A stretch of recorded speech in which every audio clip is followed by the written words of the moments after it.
Le roi Arthur. Michael Morpurgo.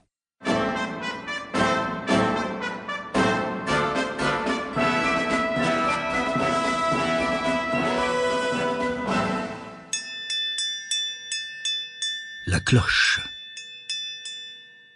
Le jeune garçon sortit de chez lui dès l'aube, avec assez de provisions dans son sac à dos pour tenir jusqu'au soir.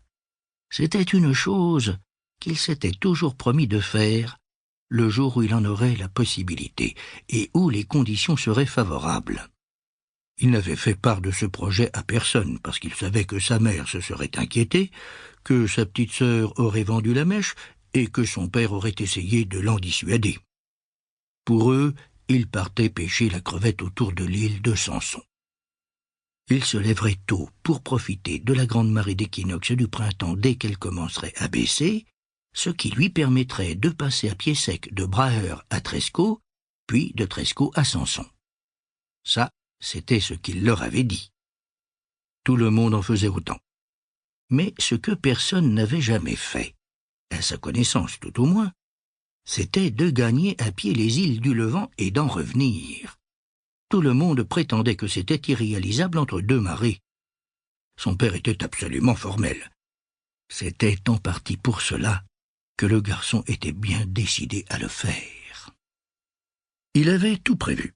Il connaissait les eaux qui baignent les îles Scilly comme sa poche, ayant vécu là chacune des 12 années de sa courte vie. Du pont du bateau de pêche de son père, il avait observé chaque récif, chaque banc de sable. Il connaissait les marées, les courants et les nuages. L'équinoxe de printemps provoquerait la plus grande marée que l'on ait vue depuis des années, le temps était stable et idéal et les vents étaient bien orientés.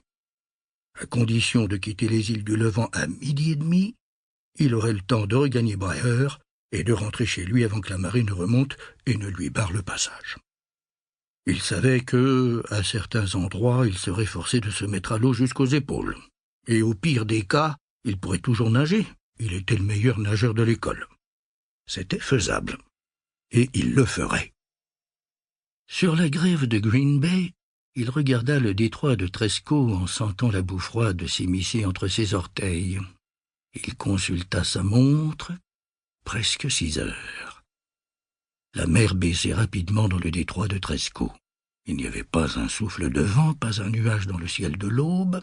Le garçon remonta son sac à dos et se mit à courir vers Tresco. Comme il l'avait prévu, le jusant s'écoulait encore dans le détroit.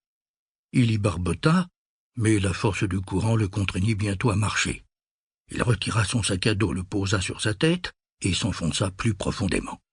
La froideur de l'eau lui coupa le souffle, mais au bout de quelques pas, le sol commença à remonter et il se retrouva bientôt à sec. Il escalada les dunes et se remit à courir. Lorsqu'il passa devant l'église de Tresco, l'horloge marquait 7h moins le quart. Il était dans les temps. Quand il arriva au port d'Old Grimsby, les fonds étaient en vue. À croire que Moïse l'y avait précédé.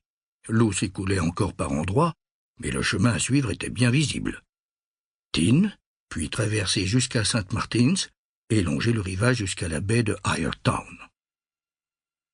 De là, on apercevait les îles du Levant toujours entourées d'eau, mais le banc de sable de Ganili formait déjà un îlot doré sous le soleil matinal.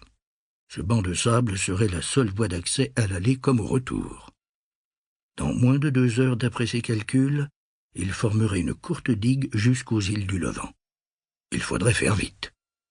Il partit vers Tyne en mordant dans sa première pomme. La marée étant toujours descendante, il savait que c'était le trajet le plus facile.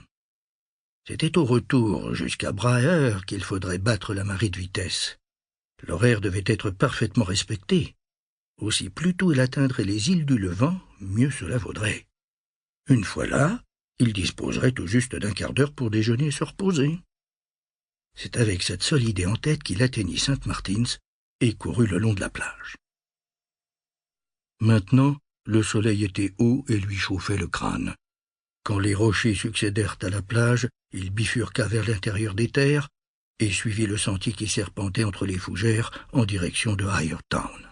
Pour continuer à écouter ce livre audio gratuitement, cliquez sur le lien dans la description et vous pourrez